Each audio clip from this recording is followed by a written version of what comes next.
But Candace, these two suspects, they clearly had no regard for this victim. She's 88 years old, or the fact that there were a bunch of people walking around at the time in question. Those two suspects, they are still on the loose. Police are looking. So youthful thieves have decided to start targeting the elderly, and as you're about to see, this is a crime wave that's been bubbling under the surface of this city for months. Plus, these random attacks reveal that New York's soft on crime laws aren't just a problem for drugstores and department stores. Sadly, they're also a problem for many New Yorkers who are unable to defend themselves. Well, the search is on for the suspects wanted for a shocking pair of attacks targeting the elderly. It's the latest wave of violence targeting the elderly across the city. Lots of seniors in this neighborhood. I don't know what's going on in this country world now. Police are looking for these two suspects, a man and a woman, riding push scooters. The surveillance video shows the man wearing a shiesty, a nickname for a nearly full face mask. A man emerges, muttering to himself. As the dog stops to sniff around, the creep doubles back. The video's so disturbing, we had to stop it. Residents share the news just adds safety concerns to similar encounters they've had already themselves. Suddenly he pushed me so hard. I didn't prepare for those things. So, like 2 years ago, I was walking down the street and somebody was walking this way. I think I was like completely shocked. Those encounters, examples of a spike in misdemeanor assaults, up 9% from last year and 15% in the past 2 years.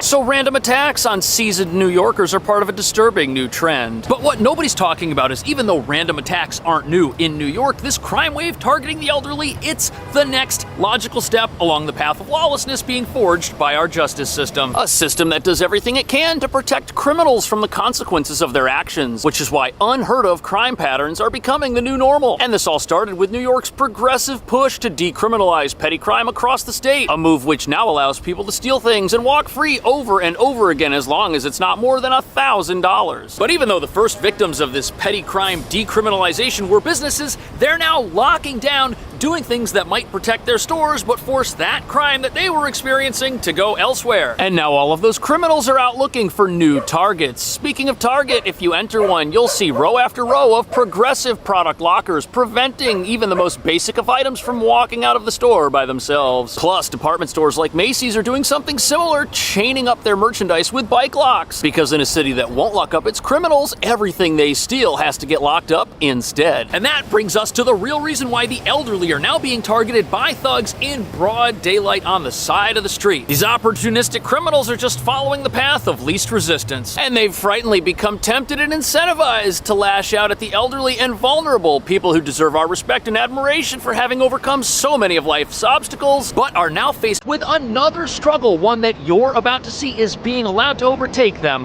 on purpose.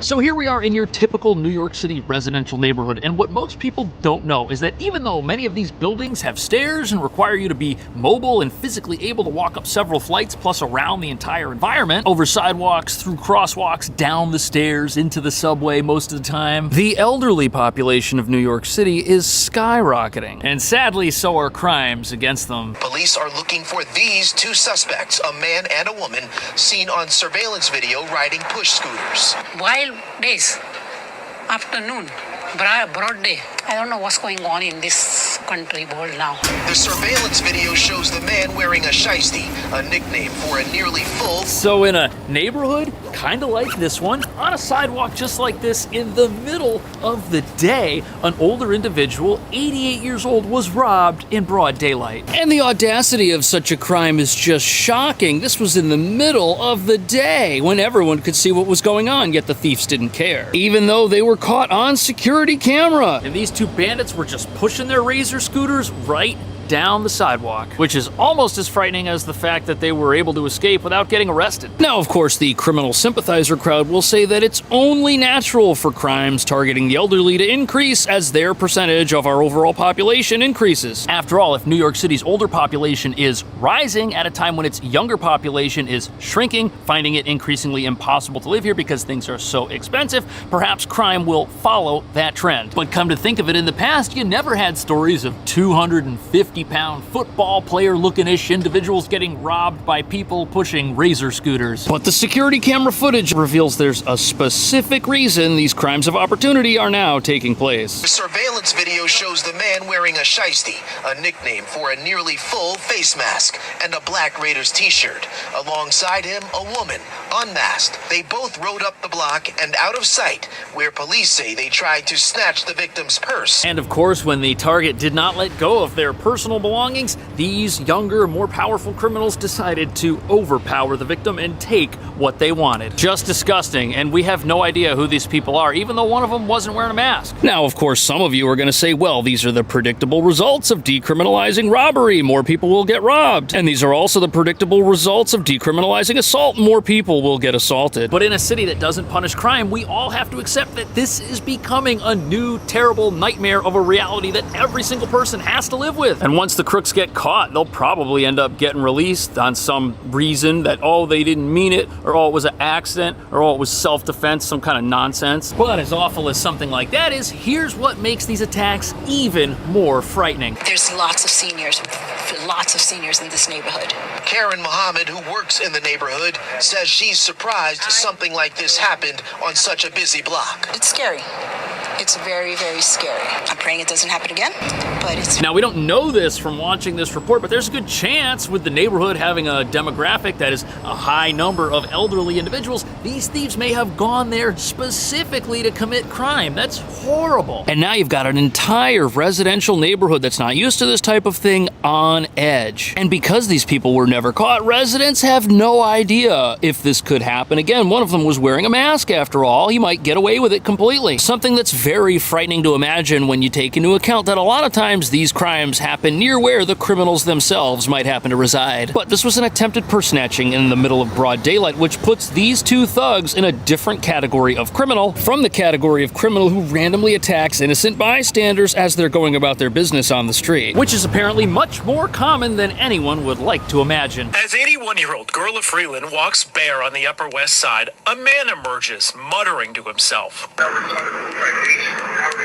As the dog stops to sniff around, the creep doubles back. The video's so disturbing, we had to stop it. So this next category of attack, very frightening because it involves two separate individuals who were muttering to themselves and kind of wandering aimlessly, who then just decided to strike out of nowhere. And what's extremely frightening about this is we have a high number of people on the streets of this city acting erratically all the time. And even though this is a red flag, strange, bizarre behavior, since that's happening all around us, that is also part of a new reality we've now got to get used to here. And yes, the city of New York does have a massive challenge in front of it dealing with mental health. This is an increasing humanitarian crisis that we're also dealing with in this city, but it also means that as we move around, just in general, we've got to be more on guard than ever before, especially people who might appear to be vulnerable, putting themselves at potential risk from a random unprovoked incident. But now the question is, how big of a deal is this? Are these just random news reports that are designed to scare people, or is there really something to this? Do we have actual numbers? Some lifelong New Yorkers now fearing they've become an easy target.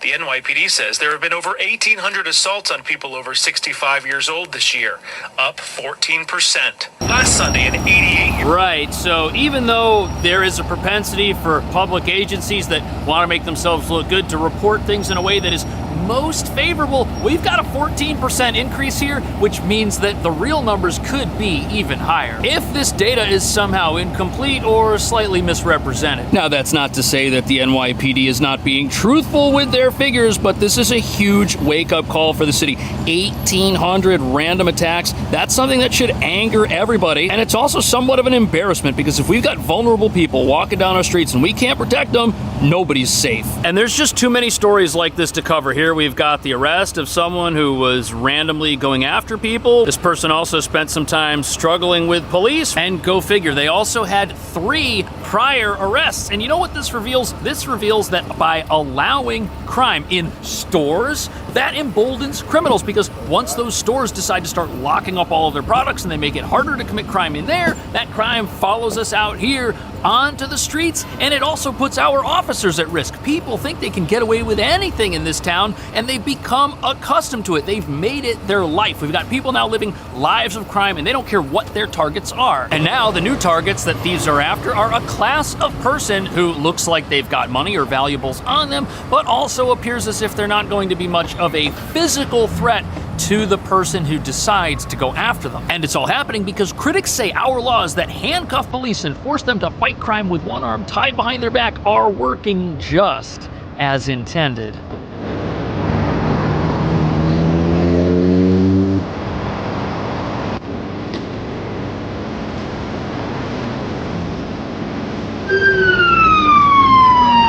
So those officers, 2 police cars, 4 police, they were all right here responding to something at this CVS. But that reveals the first of many problems that are leading to these random attacks. We don't have enough police. Those 4 officers that were right here, they were here when they couldn't be elsewhere. We don't have enough cops right now to keep everybody safe. And by next year, we're gonna have the lowest number of police that we've had in the city in the last 10 years, which is a big problem. And once criminals figure out that there really isn't any law enforcement presence anywhere, the rest of us are gonna pay for it. In fact, we already are. Yet the police are trying to take steps to protect the general public. However, recent reforms that critics say are necessary might be preventing their ability to do that. Now this, as you mentioned, an outside audit examining the NYPD discipline methods, and it comes by request of a federal judge now overseeing reforms on the force, and all flowing from that Watershed 2013 stop and frisk ruling when a federal court deemed the NYPD stop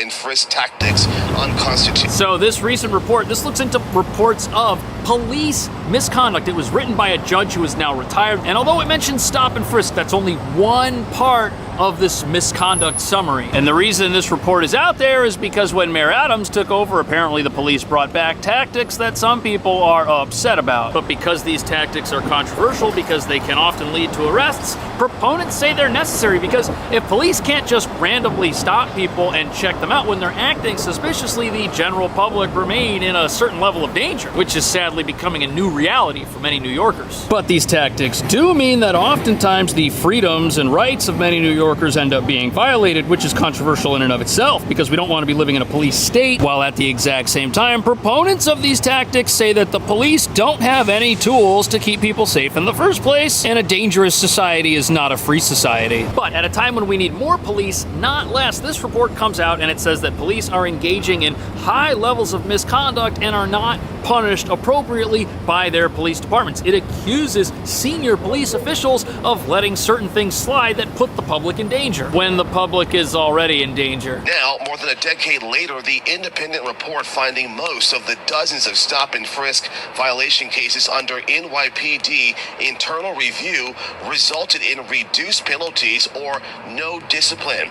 The report, knowing the police commissioner office. So I'm not denying that we need accountability from our public institutions, but what's crazy about this is at a time when we've decriminalized crime and many people want harsher penalties for our criminals, here we are with reports where we want harsher penalties for police. They're the only ones that get punished for doing anything wrong. Yet this guy right here was charged with second-degree assault after attacking someone, and he was released after his arraignment. Now, none of this means we should be willing to give up our rights to walk down the street safely. No, absolutely not. But in a city where people taunt the police to their faces and yell at them and say things like, "You can't touch me, bro," there has to be some middle ground here. They have to be able to do something to keep people safe. But no, they can't do anything, and now you've got thugs fighting with them when they get arrested, knowing they'll get released within hours of that happening. And even though stop and frisk type tactics are incredibly controversial, and we certainly don't want to be stopping people for no reason, the opposite of that, by not stopping anyone, you've now got criminals walking around. They might have weapons in their backpacks. They feel totally emboldened, and they know